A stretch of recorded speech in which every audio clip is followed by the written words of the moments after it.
Right, so x is a recurring decimal. Let's just make sure we know what those dots mean.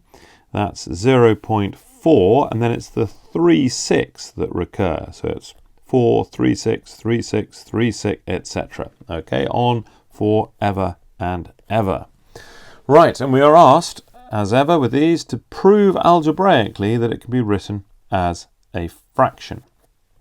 Okay, so let's have a go at this. Well, we do this pretty much in the same way. We just keep multiplying by 10 until we have two things the same on the right-hand side. On the decimal part of the right-hand side.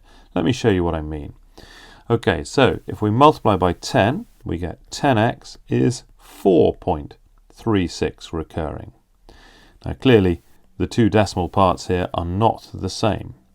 So let's multiply by 10 again to get 100x is, well, this time it's 43 point, well, what is it? Look, here's the 4 and the 3, and then we've got 63 recurring, have we not? So 43.63 recurring. And that's clearly not the same as either that or that.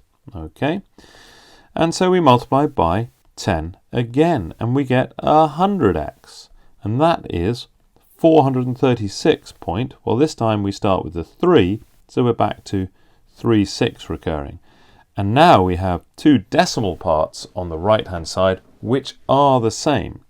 So let's actually just put a line through the other ones so that we know not to use those.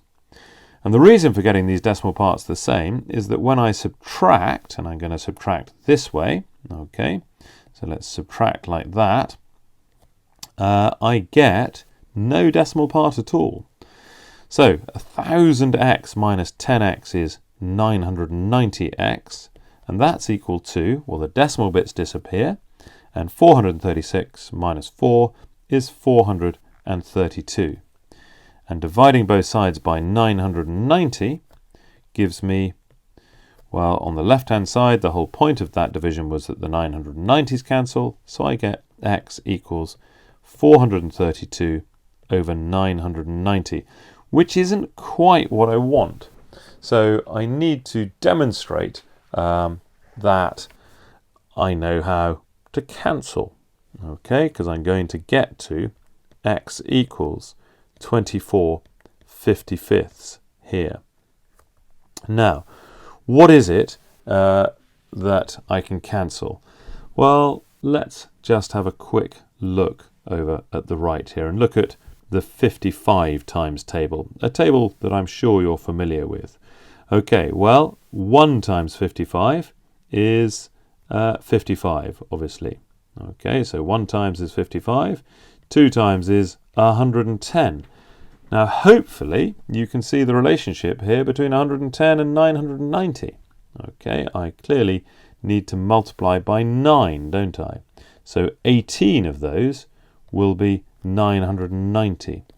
And so that is multiplying by 9 here.